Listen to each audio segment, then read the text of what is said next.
Chapter 6 Encina's Halfway House, October. After only a scant 7 months in maximum, Sarah had been transferred to a minimum security wing at Pescadero. She'd been there an additional 6 months when Dr. Ray had gotten her transferred to the halfway house. It was rather pleasant here, comparatively speaking. No screaming in the night, except for herself, of course. No sudden rushes of stink. The place was shabby, but in a comfortable way, sort of like a boarding house with a poor but honest clientele, rather than the antiseptics and despair atmosphere of the violent ward. And the patients were much safer to be around. With the possible exception of herself, naturally. Sarah was pleased to think that she was growing more dangerous by the minute. It was good to walk without pain again, though she still felt a peculiar internal pulling in her abdomen that might signal an adhesion. Particularly when she exercised hard, and she did, getting back into fighting trim. She'd been doing great physically, even in maximum, until that crazy bitch Tanya had punctured an artery in an attack she'd been lucky to survive. The attack had set her back physically, but had gained her enough sympathy to get her transferred to minimum. Unfortunately, there she'd developed a nasty case of jaundice that still had her feeling weak. Hospitals were great places to catch bugs. Between her physical frailty and Ray's silver tongue, she was pretty much where she wanted, but had never really expected to be. After the shock of seeing Dr. Silberman again, Sarah had settled into the routine of the place. But she was still surprised at how deeply upset she had been after coming face to face with him unexpectedly. Understandable. Her days under his care hadn't been the brightest in her life. She was happy she'd been left to Dr. Ray and her own devices the last couple of weeks. Sarah knew that eventually she'd have to face up to the good doctor and deal with the complex stew of emotions he evoked. But not yet. Please God, not yet. Still, after so many weeks in a hospital bed, and in physical as well as mental therapy, she was more than a little bored. She missed John, and thought of him constantly. But thanks to Dieter, whom she also missed to the point of being lonely, Sarah wasn't afraid for John. One corner of her mouth lifted, and she told herself that she should be grateful to be bored. It was something of a treat. She also found herself becoming slowly addicted to television. It couldn't be accounted for by the content. Sarah was convinced it had some soporific effect on the brain, but anything that kept her soothed and even inadequately entertained until they let her go was a tool she'd gladly use. Sarah walked into the common area to find the nurse resetting the channel and threw herself down on one of the threadbare couches. "This is a very important program, people," the woman said. "I'm sure you will all enjoy it."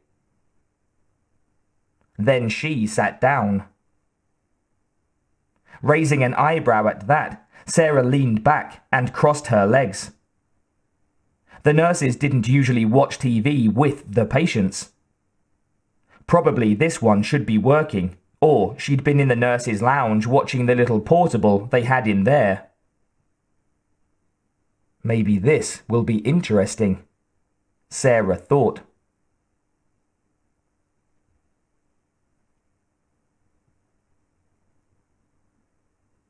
Oklahoma City, Oklahoma. Ron LeBain watched from the wings as Tony warmed up the crowd for him. It didn't take much. Everyone was excited to be here at the opening show. The new Luddite movement's new channel was doing fairly well, despite the fact it showed mostly nature videos, news, and talk shows about environmental subjects. But his TV show was expected to draw an audience of at least 3 million, or possibly more. 200 of them right here in the studio. The air was hot with lights and smelled of ozone and sweat and makeup. He'd seriously considered moving the whole works out to California, where they had the best facilities and trained personnel. But after a little reflection, he'd changed his mind and chosen Oklahoma City. What he wanted was to make the statement that the new Luddites were just that. New.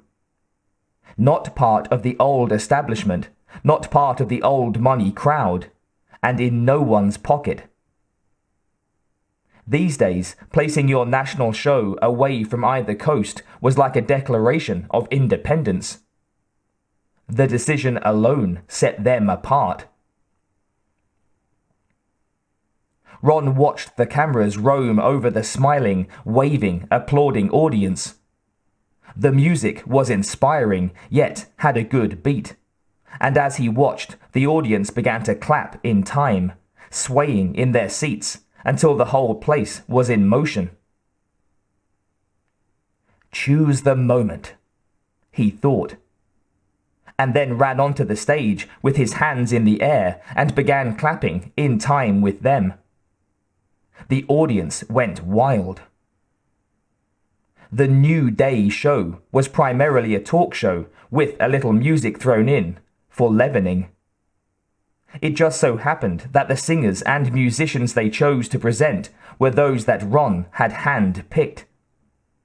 He'd been lucky. There were always dedicated youngsters out there with talent to burn, but that didn't mean the public would embrace them. To find talented kids who agreed with LeBain's philosophy and made it palatable to millions with their music was a miracle. A miracle he'd been able to pull off 4 times now. He joked that he was beginning to suspect that he was in the wrong business. Gradually, after a few more jokes, Ron began his speech, adopting the intimate, almost avuncular manner that the polls indicated his audience responded to best. You know, Ron began, with all the brownouts in California, people are saying that we need to reassess our feelings about nuclear energy. He led them through it step by step, pointed out that other resources could be exploited. Other plans could be made. The thing is, nobody is going to invest in those other alternatives if we're all talked into building more nuclear plants. And, no matter what they say, nuclear power isn't clean. It isn't safe. Now the president wants to give them unlimited protection from liability. How safe does that make you feel? Ron actually had a guest on the show tonight who held a dissenting view, and the guy had a good case. He also had a temper and a tendency to take things personally, which Ron fully intended to exploit. Waste not, want not was, after all, one of the new Luddites' mottos. He broke for a commercial, promising a great show when they came back. Then an announcer's voice took over, describing an environmentally friendly array of cleaning products. Ron moved across the stage and took his place behind the desk, smiling out at his audience. He could feel that this was going to work out well.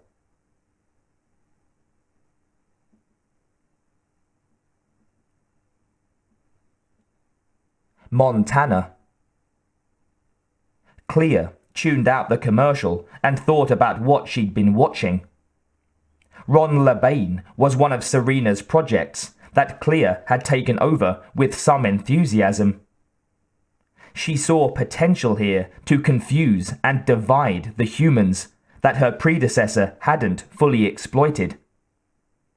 What better way to keep the humans as weak as possible, to make sure that as little as possible survived Judgment Day to be used against the sudden onslaught of the killer machines, than to encourage a fear of technology? LeBain was making nuclear power the issue du jour on his inaugural program. It was an emotional issue for humans, especially Americans, for some reason. They were constantly fighting the opening of these highly efficient power plants, which was surely in Skynet's interests. Keeping the power-dependent humans from having all the juice they wanted would destabilize things nicely. It would create factions, even among the rich and powerful, and it would drive the proles nuts. As for their perfectly valid fear of nuclear waste, well, an accident had been arranged. With part of her mind still on the program, Clea contacted her T-101. Through its eyes, she saw that the truck it had stolen was behind the convoy carrying some West Coast nuclear waste to its southwestern dump site. She glanced at the television image in the upper corner of her screen. But first, she'd wait until Ron's program was over. It seemed the polite thing to do.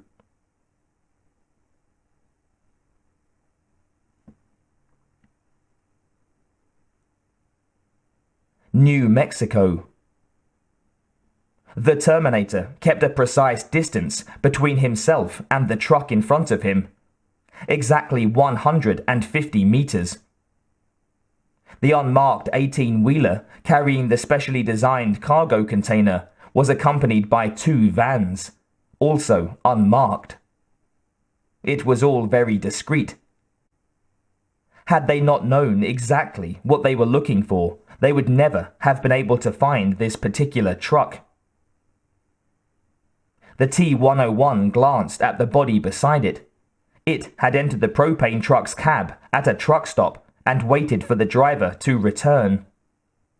When he did, it had broken his neck before the human had even been aware of its presence.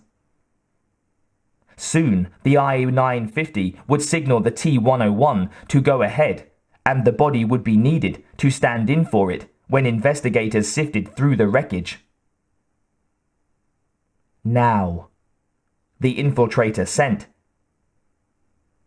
The Terminator pressed its booted foot down and sped toward the truck in front of it. The waste truck's companion van tried to move in front of the propane truck, but the Terminator calculated angles as it maneuvered and struck the van at precisely the right point to send it spinning off the road and into the first of the few buildings that had begun to appear by the side of the road. It disappeared into the flimsy structure, sending glass flying. With nothing in its way, the Terminator pulled up beside the waste truck, swerved into the far lane so that it could aim the propane truck at the carrier's exact center, and rammed it at 80 miles an hour, knocking the carrier onto its side with a screech of metal against pavement. The propane truck climbed on top of the rig and then collapsed slowly onto its side, but didn't rupture. The Terminator was out of the cab and onto the street in seconds, a grenade launcher in its hands. While the van up ahead was backing up, fast, it took aim and fired. The propane truck burst into magenta flame. The blast picked up the van like a dry leaf and flung it nearly 1,000 meters. It ripped and burned every inch of flesh from the front of the Terminator's skeleton, leaving only smoking patches on its back. Briefly, the T-101 went offline.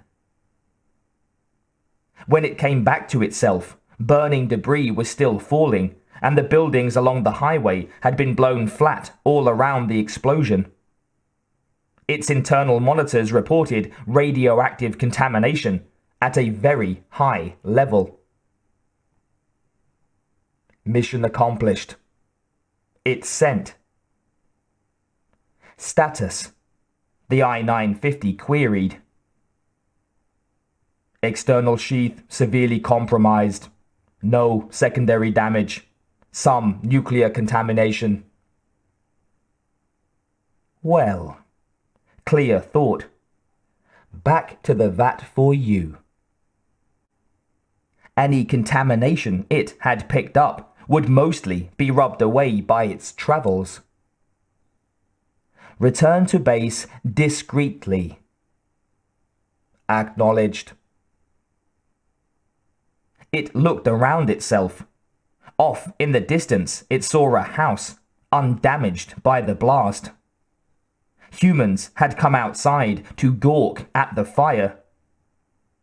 Where there were humans, there would be transportation. It headed for them.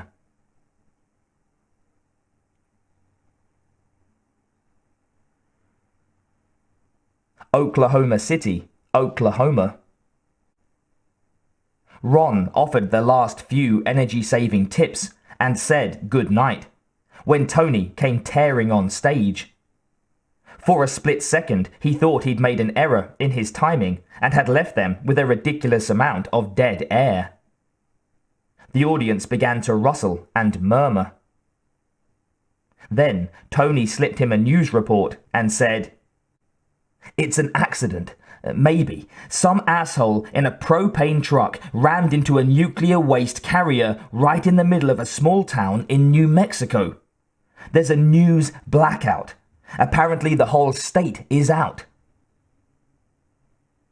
Ron turned to the audience and clapped his hands. When they'd quieted down, he said, "Ladies and gentlemen, I have some terrible news." He read them the report he had in his hand, just the bare, unadorned facts. "I'm told there's a news blackout on this incident, which means that this is all we may know for some time. I'd like you all to bow your heads with me and pray for the people of New Mexico." After a moment's silence, he lifted his head and looked at them solemnly. "Now, let's all just remain calm," he said. "We'll know more by and by. But when you get home, I'd like you to write to your congressman or woman and tell them that we don't want any more accidents like this one." People applauded enthusiastically, rising to their feet and clapping with an energy that spoke of their anger and their horror. Then, as if someone had flipped a switch, they stopped and began filing out, murmuring to one another. Ron watched them go, a little seed of anger burning in his breast. This could have happened at the beginning of the show and ruined everything. On the other hand, since they had finished the show, this little incident beautifully underscored what he'd been talking about. He'd have to get his publicist on this. He'd work up a statement emphasizing that his show had been talking about the dangers of nuclear power just before the news broke. Ron smirked. There was nothing quite like being able to say, "I told you so."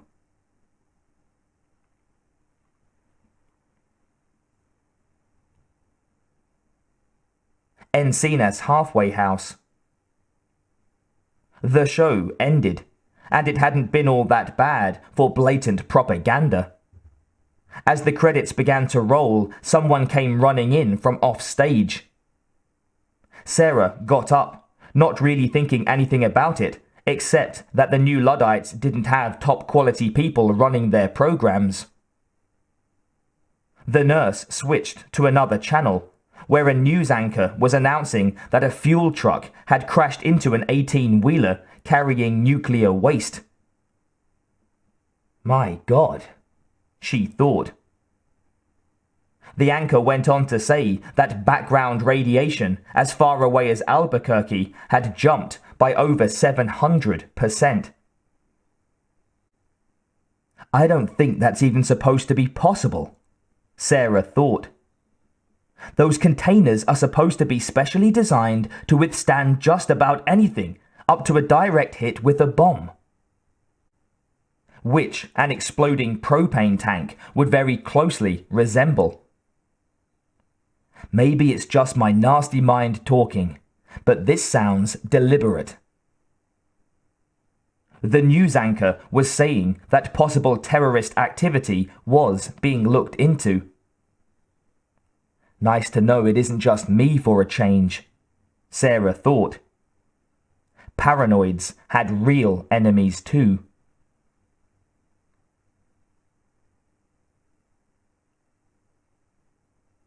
Montana.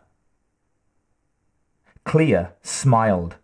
Her timing had been exquisite. She'd found a weakness, exploited it, and voila, panic in the streets. Or there would be after her message on the net was discovered. They'd be blathering about it for weeks, maybe months, and spending untold amounts of money studying and correcting the problem. Little knowing that despite their best and most earnest efforts, she'd just do it again. Actually, next time she thought she'd cause an oil spill. Clea had been exploring the possibilities of hacking into a ship's closed system by satellite.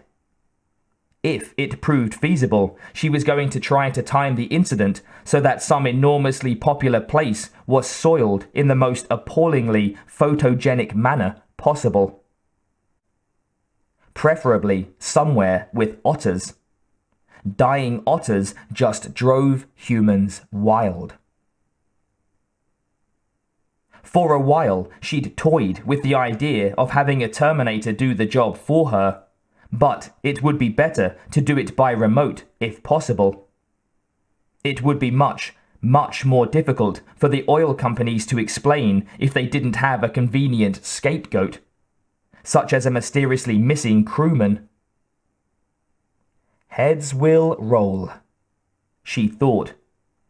What a charming image.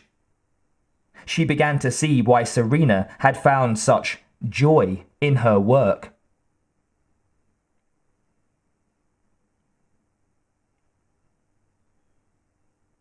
Clea was busy with her preparations to leave Montana for New York.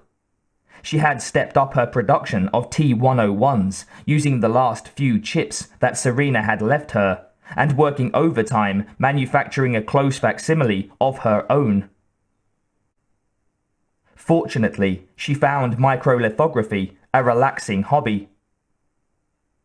It would take years of experimentation before she would have the proper materials to make the true chip. But what she'd been able to cobble together had 97.3% of the efficiency of the real ones.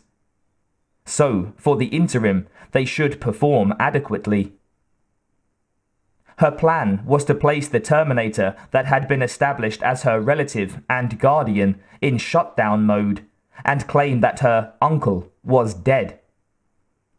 Then, once he was buried, she would travel to New York to meet with Cyberdyne's CEO and obtain a job that would bring her into contact with Skynet at last. Anyone checking into her background would find an empty cabin and an only relative buried in the nearest town's non-denominational cemetery. Shortly before the funeral and Clea's departure, Alyssa and the Terminators would move to a new location in Utah. Her buried uncle would switch back to active mode after a set time and join them there. Traveling by night, since its flesh casing would probably die when it was buried and have to be replaced at the new facility. With her tracks satisfactorily covered and her equipment and replacement safely hidden in a new location, she would be free to perform her function while Alyssa grew up at a more normal and undoubtedly safer rate than Clea herself had been allowed. At the same time, her little sister could obtain a human incubator. There just wasn't time for her to do it herself. She thought everything was going extremely well when Alyssa came to her in the lab. "Where is Sarah Connor?" the unnaturally solemn little girl asked her. "Where is her son, John, and their ally, von Rossbach?" Clea looked up from her workstation, stunned. The computer part of her brain had been sending her increasingly testy reminders about this subject, but she'd been shunting them aside, barely paying attention to them. True, she had been busy. Equally true, her projects were important, and Serena's own mission statement had put Sarah Connor last on the list of priorities. But to ignore something just because it was unpleasant, that was human. The I-950 felt such a wave of self-disgust that her computer flooded her system with mood elevators. "I don't know," she said. She could feel the blood rising in her face, a human-style signal of shame. One her computer part had apparently decided not to suppress. Sarah Connor had been in custody in a mental hospital the last time she'd checked. John Connor and his friend had disappeared. She had no idea of the current whereabouts of any of them. "Do you know?" Clea asked. "Yes," Alyssa said. "And no." "That is nonsense," Clea said. "Either you know or you don't. If you know, tell me. If you don't, find out. Either way, stop wasting my time. I have a great deal to do." Her little sister could be very annoying when she wanted to be. "Sarah Connor is in a halfway house in Los Angeles," Alyssa said, as though reciting. "A what?" "It is a place for the inmates of mental asylums or prisons to stay while they are eased back into society." Alyssa paused. "There is absolutely no security. The inmates are trusted to obey the house rules, to go and return on some sort of honor system." "Should I explain honor system?" "No, I know what that is." "What about John Connor?" Clea asked. Alyssa pursed her lips and raised her brows in an annoyingly superior manner. "Von Rossbach's servants have been recorded speaking to their relatives. He and Connor returned alone. Now they've disappeared again. No one knows where."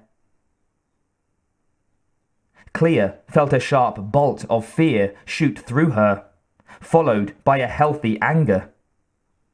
"When were you planning to share this information with me?" she demanded. "And what, if anything, have you done about this situation?" "I was planning to tell you as soon as I confirmed that von Rossbach and Connor were truly absent from the estancia, which I have done. Naturally, I would not initiate any action against them without consulting you. I have suggestions." Clea made an encouraging gesture. We could send a Terminator after Sarah Connor, Alyssa suggested. Though given our track record to date, I'm reluctant to commit such a resource unless absolutely necessary. A valid point, Clea had to concede. Alyssa continued. I think it's safe to assume that von Rossbach and John Connor are on their way to the United States, probably with the intention of freeing Sarah Connor. They may also be seeking allies. Logic would seem to suggest that they need them rather badly. As do we, Clea admitted.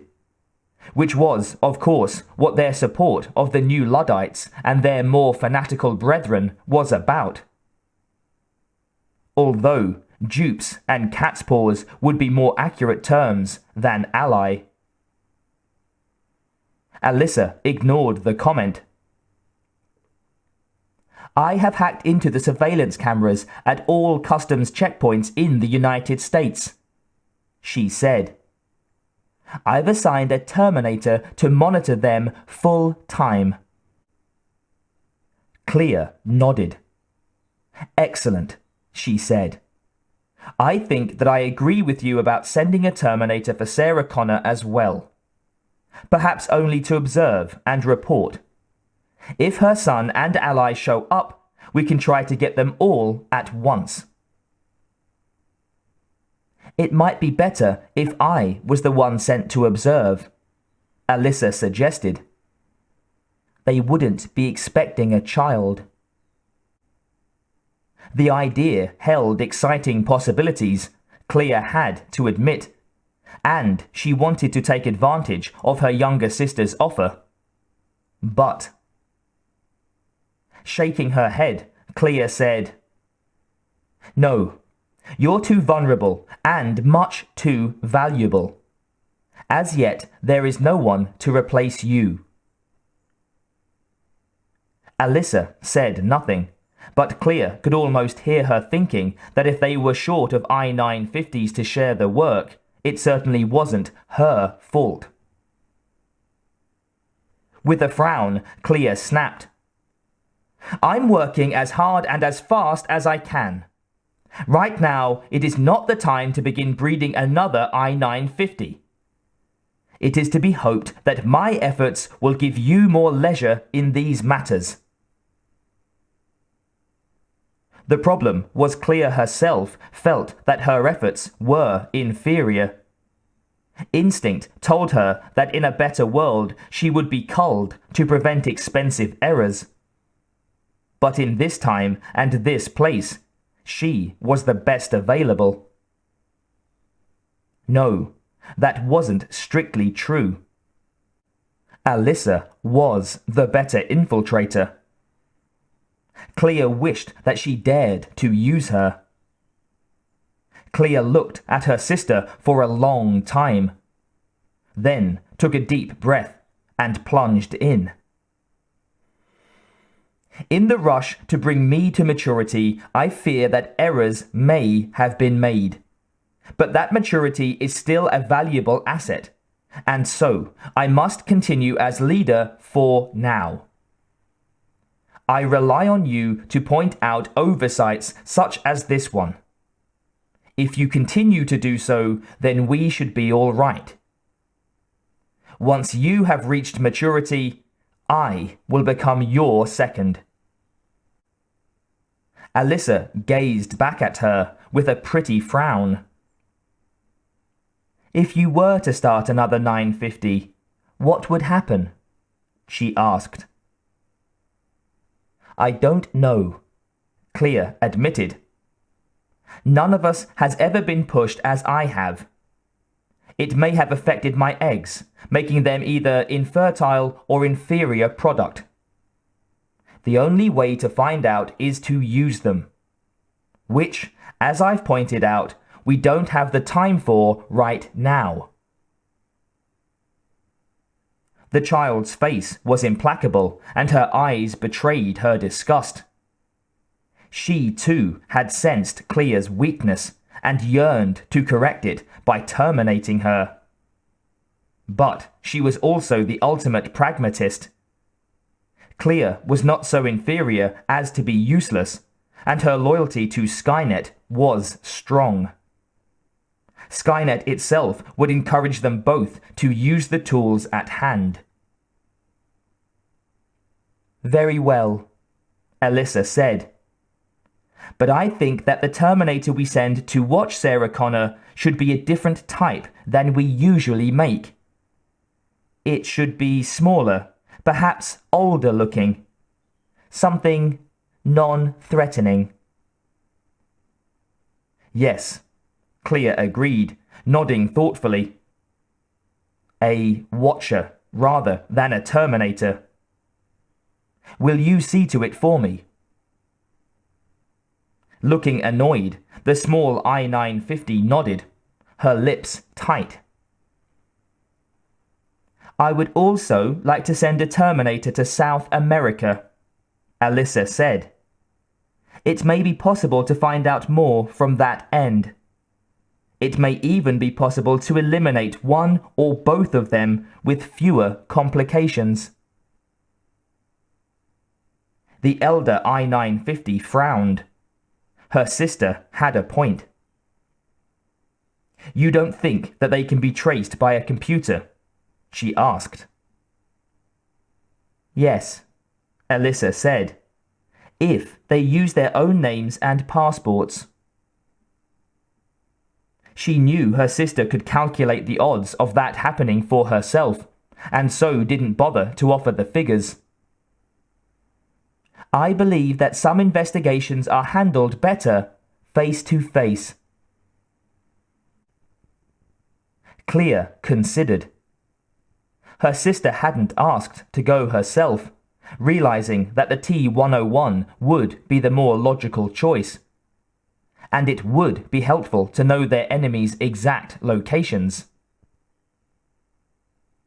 "Very well," she said. "And if the opportunity presents itself?" Alyssa asked. "Terminate." The little I-950 actually smiled. "I'll get to work then." "Excellent," Clea said, smiling. She went back to her own work, feeling more content. They were going to win this time. She could feel it. Alyssa walked away, frowning. She knew very well that her own brain was immature, and therefore should have been a tool less keen than her older sister's. Yet she also knew from several different failures on Clea's part that even with her younger, less developed faculties, she saw things more clearly, evaluated outcomes more realistically. It was troubling, desperately troubling, that Skynet's future was in the hands of an inferior agent. Alyssa tried to comfort herself with the knowledge that even with diminished capacity, Clea was still more intelligent than 98% of their human enemies. It was the worry that the Connors were among that elite 2% that made her queasy. She was too young to be in charge. Yet accelerating her maturity might well damage her brain and cognitive function in the same way that Clea's had been. Skynet would not be better served by 2 idiots instead of 1. The machine side of her brain decided that panic was imminent and eased back on the production of certain brain chemicals, released certain others. Alyssa began to grow calmer, better able to plan. For now, she would have to be the eyes in the back of her sister's head, as a human might say. She would have to make up for Clea's lacks. It wouldn't be all that long before she could take over. at which point she would decide if her sister was useful enough to retain or too dangerous to tolerate. For now, as Clea had said, with the two of them working together, they should be all right.